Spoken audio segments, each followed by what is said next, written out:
Good morning. Silver zone international olympiad বিষয়ক আজকের আলোচনায় আপনাদের স্বাগত। আজকে আমি এনরোলমেন্ট টিকিট সম্পর্কে কয়েকটি কথা বলবো।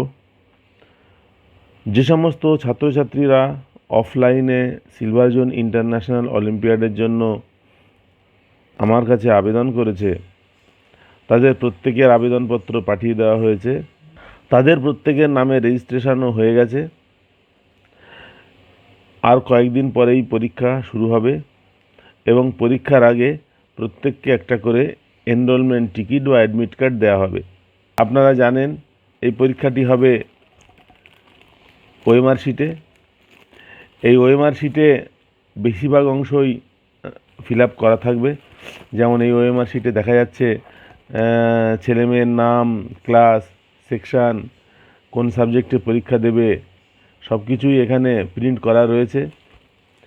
এইরকমই ওএমআর শিটগুলি আসবে এবং এই ওএমআর শিটের নিচের দিকে এনরোলমেন্ট টিকিটের নম্বরটি লিখতে হবে।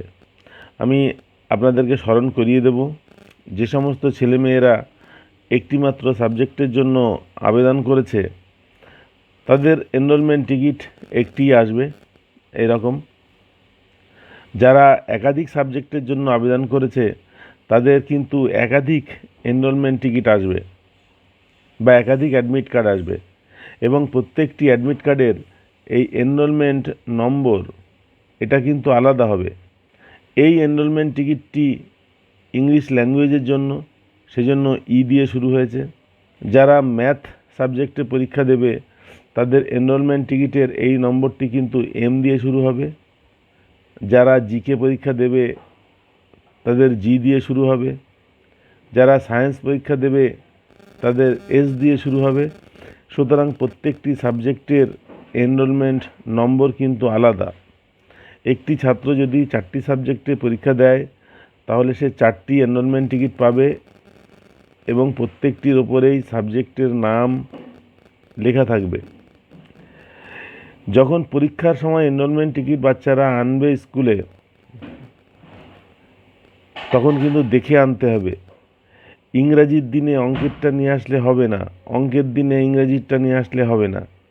সুতরাং প্রত্যেকটি এনরোলমেন্ট টিকিট আলাদা আলাদা। যার যার সাবজেক্ট দেখে সেই সাবজেক্টের দিনে সংশ্লিষ্ট এনরোলমেন্ট টিকিটটি কিন্তু আনতে হবে। বেশিরভাগ বাচ্চারা এটা ভুল করে, উল্টোপাল্টা নিয়ে চলে আসে। আমি অভিভাবকদের বলবো আপনারা একটু প্রত্যেক দিনের পরীক্ষার এনরোলমেন্ট টিকিট একটু গুছিয়ে দেবেন। বিশেষ করে খুব ছোট বাচ্চাদের ক্ষেত্রে তো এটা খুবই মুশকিল, বড়রাও অনেক সময় ভুল করে।